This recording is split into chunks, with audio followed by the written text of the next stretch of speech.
પોષણ ન હોય તો ભાવ શિથિલ થતા વાર ન લાગે. ભગવાન બિરાજે છે, ખેલે છે, બધું જ છે, પણ સત્સંગ વિના એ ભાવ પ્રકટ થતો નથી, હોય તો ટકતો નથી. તો ભાવના પોષણ માટે સત્સંગ આવશ્યક છે. સત્સંગ વિના કોઈ કહેતું હોય કે સેવા કરતા રહીએ, પણ આપણે જો મહાપ્રભુજીના ગ્રંથોથી સત્સંગથી જો આપણે વિમુખ છીએ તો સેવા કરવામાં ક્યારે સેવા ક્રિયારૂપ થઈ જાય ખબર ન પડે. ભગવાન મહાત્મ્ય જ્ઞાન વગર ભાગવત સેવા ક્યારેક ક્રિયારૂપ થઈ જાય ખબર નહીં પડે. પહેલાં કદાચ શરૂઆતમાં ભાવ હોય, પણ ધીરે ધીરે સેવા કરતાં કરતાં ફાવટ એવી આવી જાય કે પછી રોજનું એવું કામ હોય એમ ફટાફટ ઠાકોરજી સવાર મંગલામાં એ જગાવતી વખતે આ રીતે વસ્ત્ર ખેંચીને તરત આમ લઈ સિંહાસન પધરાવી મંગલભોગ ધરી 10 મિનિટ થાય સરાવીને પધરાવીને જલ આમ કરીને સ્નાન કરીને પહોંચીને શિંગાર કરીને સીધા રાજભોગ. તો એ ફાવટ આવી જાય. એ કરતાં પ્રેક્ટિસ કરતાં ક્રિયામાં આવી ફાવટ આવી જાય. ભોગ ધરે, રાજભોગ ધર્યા, સરાવ્યા અને ઠાકોરજીને પાછા મંદિરમાં પધરાવી દે. ઠાકોરજીને પાછા આરતીની ભાવના એ વૈષ્ણવ એવું સમજી ગયા છે કે વૈષ્ણવને ઘરે આરતી ઉતારી શકાય નહીં, એટલે આમ માનસીમાં ભાવના જ કરાય. આરતીનો અધિકાર સર્વને આપવામાં, આરતી બધા કરી શકે. આરતીમાં એવું કંઈ નથી કે વર્ણાશ્રમની કંઈ કારણ છે અમુક આરતી કરી શકે, અમુક ન કરી શકે. એટલે બધા જ આરતી તો કરી શકે, પણ હવે આ રીતે હાથેથી આ રીતે વૈષ્ણવ, મોટાભાગે વૈષ્ણવના ઘરમાં આરતીનો પ્રકાર જોવા મળતો નથી. પણ ન કરી શકાય એવું તો કંઈ છે નહીં, કરી શકાય. તો આરતી એ રીતે કરી, માનસીની કંઈક ભાવના કરી અને પછી મુખ્ય કામ રાજભોગ થઈ જાય પછી પાતર કરી પોતનું કરી પ્રસાદ એ મુખ્ય કાર્ય. પછી 2-3 કલાક વિરામ, પછી મહાપ્રસાદ લીધો પુરાડવો જ પડે તો મહાપ્રસાદને પુરાડે સ્વરૂપાત્મક ભાવથી લે, ભલે એને પછી પુરાડીને પાછો ઉત્થાપન થાય. ઉત્થાપનના સમય પાછા નાહી લેવાનું. એક રોજની ફાવટ જલ્દી આવી જાય, નાહી લીધો ઉત્થાપન, મેવો એકાદ કેળું સિદ્ધ કરે ને એ ધરેલું ઉત્થાપન થાય ત્યાં જે કાંઈ રસોઈ તૈયાર થઈ જાય તો શિંગાર એક ઝાટકે આમ શિંગારવાળા થઈ જાય. પછી તો શિંગાર આમ લીધા ઠાકોરજી આમ લઈને બધી માલા લઈને આમ મૂકીને આમ પાછા ઠાકોરજીને લઈને શેનમાં પધરાવે, શેનભોગ થઈ જાય. પાછું મુખ્ય કાર્ય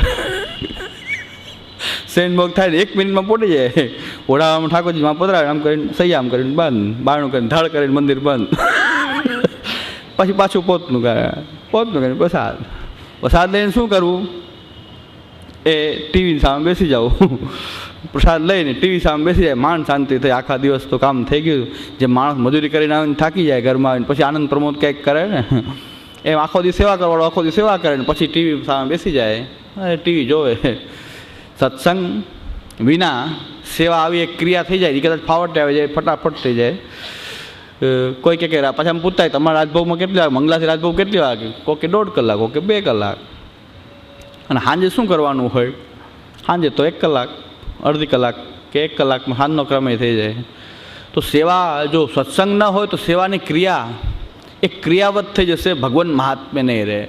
ભક્તિનું જે સ્વરૂપ જે છે, મહાત્મ્ય જ્ઞાન પૂર્વસ્તુ સુદૃઢ સર્વતોધિક સ્નેહ ભક્તિ રીતિ પ્રોક્તસ્તયા મુક્તિર્ન ચાન્યથા. મહાત્મ્ય જ્ઞાન પૂર્વક સર્વથી અધિક સુદૃઢ સ્નેહ એ ભક્તિ છે. પણ મહાત્મ્ય જ્ઞાન તો પહેલાં જ, જે સ્વરૂપની આપણે સેવા કરીએ છીએ કે કથા જેના ગુણગાન ગાઈએ છીએ એનું મહાત્મ્ય સૌથી પહેલાં જાણવું જોઈએ. તો મહાત્મ્ય ક્યાંથી જાણવા મળે? ભગવત શાસ્ત્રોમાંથી.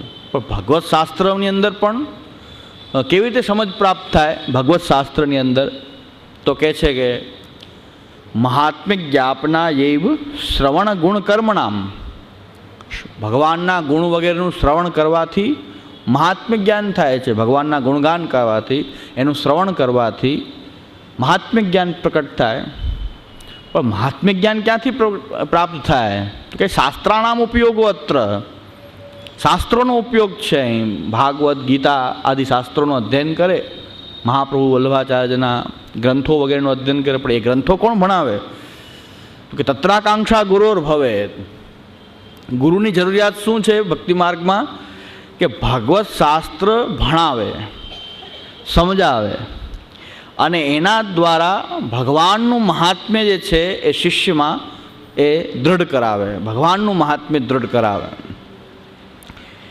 અને જે પોતે વેદાભ્યાસ કરે, શાસ્ત્રાભ્યાસ કરે, જે પોતે શાસ્ત્રના કર્મ પ્રમાણે આચરણ કરે, શાસ્ત્રોએ બતાવેલા રીત પ્રમાણે શાસ્ત્રોક્ત વિધિથી પોતાનું જીવન યાપન કરે અને પોતે જે જ્ઞાન અર્જિત કર્યું છે એ જ્ઞાનથી જે સામાન્ય અજ્ઞાની જીવો છે એને સાચો રાહ બતાવે, તો એવા જે મહાપુરુષો છે, પુરાણોમાં એમ કીધું છે કે એવા મહાપુરુષોથી આ ભૂમિ ટકી રહી છે કે પોતે શાસ્ત્રનું જ્ઞાન અર્જિત કરે, જીવનમાં ઉતારે અને અજ્ઞાની જે લોકો છે એને આ સાચું જ્ઞાન સમજાવી ભગવાન મહાત્મ્ય બતાવે.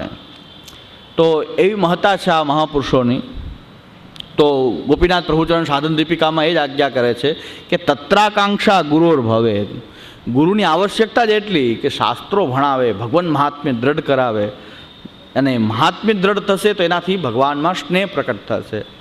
ત્યારે ભક્તિનું પૂરેપૂરું સ્વરૂપ સર્વતો અધિક સુદૃઢ સ્નેહ જ્યારે થશે ત્યારે એ ભક્તિનું પૂર્ણપણે સ્વરૂપ આખું ભક્તની અંદર પ્રકટ થશે. તો ગુરુની આવશ્યકતા એ શાસ્ત્રનું અધ્યયન કરવા માટે ગુરુની આવશ્યકતા છે. બીજા કોઈ હેતુથી ગુરુની આવશ્યકતા નથી. આશીર્વાદ આપી દેવા, ચરણ સ્પર્શ કરી લેવા, અધરામૃત લઈ લેવું, સાથે સાથે ફરબુણ પધરામણીઓ કરાવી, એટલા માટે ગુરુની આવશ્યકતા નથી. ગુરુની આવશ્યકતા આ મુખ્ય આવશ્યકતા છે, ઉદ્ઘાટનો કરાવવા અને રીબીનો કપાવીને, એના માટે ગુરુની આવશ્યકતા નથી. ગુરુની આવશ્યકતા છે ભગવાન મહાત્મ્ય દ્રઢ કરાવીને એની અંદર ભગવત પ્રેમ જાગૃત કરે. તો શાસ્ત્રાનામ ઉપયોગ અત્ર તત્રાકાંક્ષા ગુરોર ભવે. એના માટે યોગ્ય ગુરુની આવશ્યકતા રહેલી છે.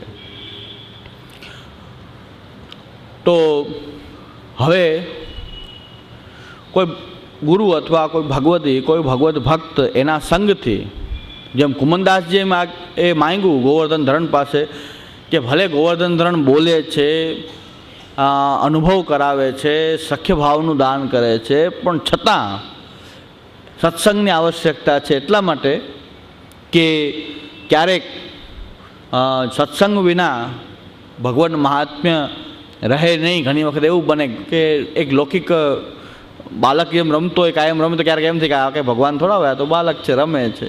સત્સંગ વિના એવું પણ થવાની શક્યતા છે. આપણા ઘરમાં બિરાજતા પ્રભુ એ સાક્ષાત પૂર્ણ પુરુષોત્તમ ગોવર્ધન ધરણ, અખિલ બ્રહ્માંડનો નાયક. ભાગવત કહે છે કે જેના એક એક રોમકૂપની અંદર એ કોટી બ્રહ્માંડ છે એવો ભગવાન એ ખાલી એક નાની મૂર્તિ થઈને આપણા ઘરમાં બિરાજી ગયો છે. એનો મતલબ કે એનું મહાત્મ્ય બહુ વિશાળ અગાધ છે. અને એ જ નારાયણ છે. નીકે રાખ યશોદા મૈયા, નારાયણ ઘર આવ્યો. તો આ નારાયણ પણ આ જ છે. એનું એક રૂપ નારાયણનું પણ છે એવું કે બ્રહ્માંડ અભિમાની એ નારાયણ પણ એ જ છે. તો એ આપણા ઠાકોરજી જે છે એ આપણને એવા વશ થઈ ગયા છે કે આપણે જગાડી ત્યાં જાગી જાય, પોઢાડી દઈને પોઢી જાય. તો ક્યારેક આપણને એમ થઈએ કે આ તો એક મૂર્તિ છે, એ આપણે જેમ કરી આ ક્યાં કંઈ જોવે છે. બધાયથી ડરે, પણ એના બિરાજતા ઠાકોરજીથી ન ડરે કે એ તો પાછો અંદરે છે, અંતર્યામી રૂપ અંદર પણ બિરાજે છે અને બહારથી પણ બધી ક્રિયા જોવે છે. સર્વત્ર એના નેત્ર છે, સર્વત્ર એમના કર્ણ છે. તો ગમે એ ગુપચુપ વાત કરતા હશો એ તો સાંભળે જ છે, ગમે એ બધાને છુપાઈને ક્રિયા કરતા હશો પણ એ તો જોવે જ છે. તો એનાથી ડર લાગતો નથી. એટલે આપણી બધી લીલા આપણી ચાલે છે, એનાથી ડર લાગતો નથી. બીજાથી ડર લાગે, કોઈ જોઈ જશે તો, આપણે આવું કાંઈ કાર્ય ખરાબ કરી રહ્યા છીએ તો કોઈ જોઈ જશે તો એ ડર લાગે છે. પણ જે સર્વત્ર વ્યાપ્ત છે એ ભગવાન આપણો ઠાકુરજી કે જેની આપણી સેવા કરીએ છીએ, ખાલી મંદિરમાં પુરાઈને કંઈ બિરાજતો નથી, એ સર્વત્ર બધું જ એ દૃષ્ટિમાં આવે છે, તમારી બધી વાતોને સાંભળે છે. એટલે એનાથી આપણને ડર લાગતો નથી, કારણ કે એ મહાત્મ્ય આપણે પ્રભુનું જાણતા નથી.